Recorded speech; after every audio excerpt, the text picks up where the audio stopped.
He's very proud of his kids. I think you said 72, Coach? Yes. 72 athletes under your thumb, right? Well, trying to be. Trying to keep track of them, huh? No pun intended. You bet. Let's talk a little bit about what season you're in. Tell us a little bit about your philosophies as a coach and kind of what we expect to see out of track and field this year. Well, we just started cross-country season a couple of weeks ago, and we went down to New Mexico Junior College, and both our men's and women's teams won that meet. It was kind of a small, low-key meet, and then we went to Texas Tech, and our women were second, right behind Texas Tech, and then our men's team was third. So we competed well. We're kind of young, especially on the men's side, a lot of freshmen, and kind of half and half on the women. But very pleased with how we're competing and training right now. That's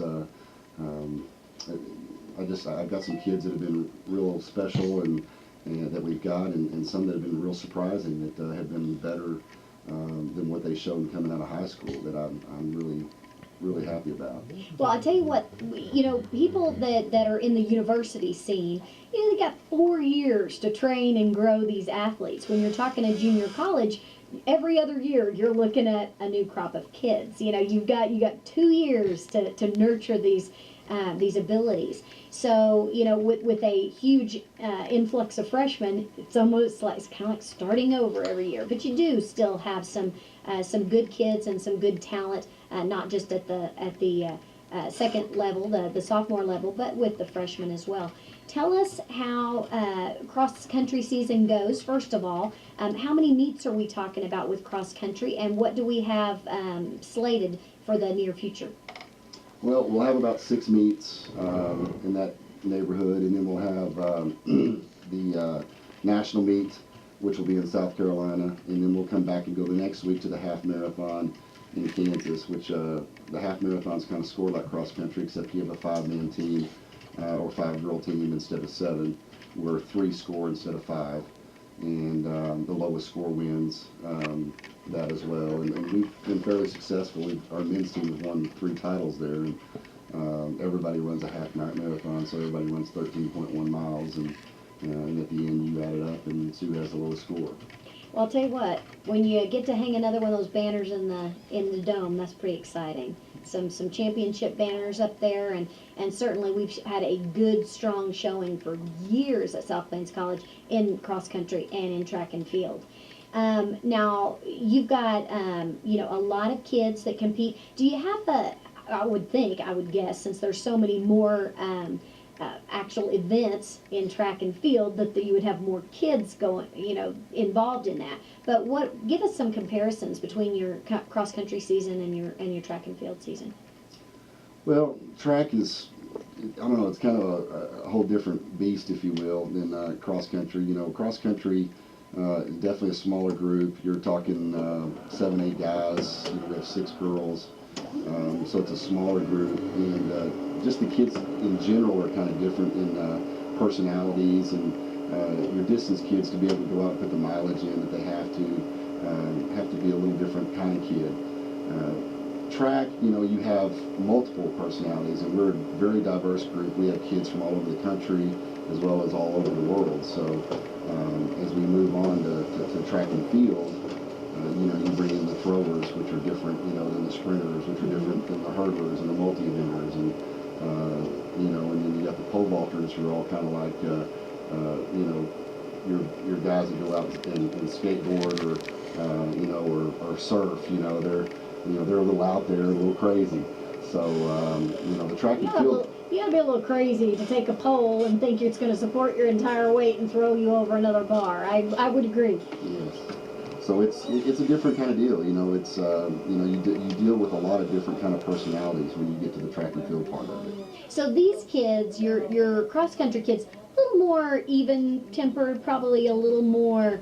They got to have some stick-to-itiveness to run those distances, and a lot of willpower too. I mean, those are some good distances to have to run, and of course the training that goes along with it. Tell us a little bit before you leave, some of your philosophies of coaching, maybe some that you've had passed down to you, as you perhaps as an athlete, went through and gleaned yourself, and then some of the things that you take as this is what I want to pass on. Right. Well, I've been very fortunate. or very blessed, I should say, that I've had some very good mentors in my life, and Coach Morris was one of those guys, and he did help us. When I first took the program over, he was the distance coach still, and helped us before kind of moving on to Lubbock Christian, and then he kind of moved to go be with his family down in the Houston area. And Coach Kitley, who I coached with since I was at Abilene Christian, and a lot of the stuff that I've done, I've learned from him. We have a team philosophy. I mean, that's different from a lot of coaches in track and field because it is such an individual sport. We don't treat it that way. Even from the discipline standpoint, when one messes up, we discipline everybody for the most part, and we do that because I want our team to realize that, when one person doesn't step up, it does affect everybody else. When you go and put the scores together at nationals and you're trying to win national titles, it's even like cross country, your weakest link can hurt you. And so my philosophy is a team concept. It's something that is very much academics first. At junior college, a lot of these kids come to us because they were talented enough to go D1, but it may be a test score, it may be a core thing that happened in high school or something that kept them from going right off the bat. And so we have to come back and get those kids focused on the academic side of it and get them graduated. And that's the great thing about South Plains College. One of the reasons junior college wise, there's no place in the country I would rather be. I mean, this place is phenomenal from that standpoint because we have great professors, great teachers, people that are willing to work with our kids and really to go the extra mile to help these kids get where they want to go. And because of that, we are graduating a lot of kids and sending them to some major Division I schools. That's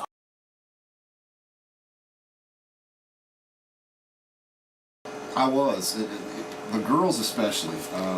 Our women's team, we had a couple that decided not to come last minute recruiting, and a couple of international kids that we couldn't get through embassies, and some of that stuff's a little bit tougher to deal with. And so I really didn't know where the strength of our girls team was going to be. And then, I got a girl, for example, Kirsten Taylor, who's out of Odessa. She's somewhat of a local girl, West Texas kind of girl, and ran decent in high school, but nothing phenomenal. She'd been hurt a little bit, and she has just run just some phenomenal times for us already. I mean, I'm so pleased that she's working so hard. And then, we got a girl out of Milwaukee that came in who's also an 800-meter girl, and you just don't know how 800-meter kids are going to run 5Ks.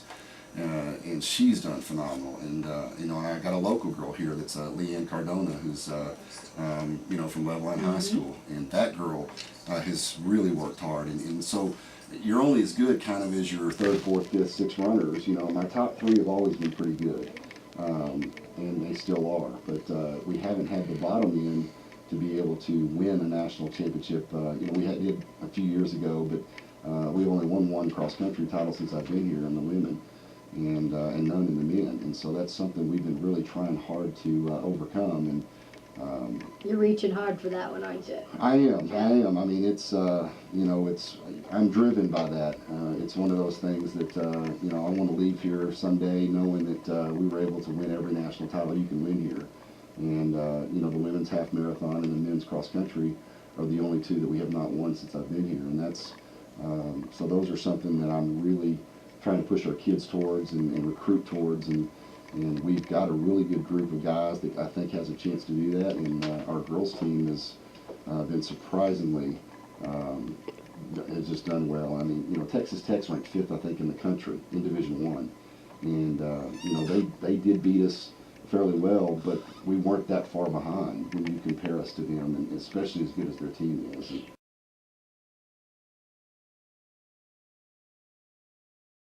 Right. No, and that's that. I really thought we were going to be in a rebuilding year in the women when we first started, and we were third at nationals last year, and I I thought I had the team that could come win it when I first started recruiting, and then you just get a few things that happen here and there, and I started thinking, well, maybe we got to think next year. But I'm not thinking that way anymore. I do think that our girls team, if we can stay healthy, it's not a, you know, I'd like to have 8 or 9 or 10 runners, you know, to pull from, but you know, we have 6, and if we can keep them healthy, you know, when we go to nationals, we're going to have a chance to be in the mix.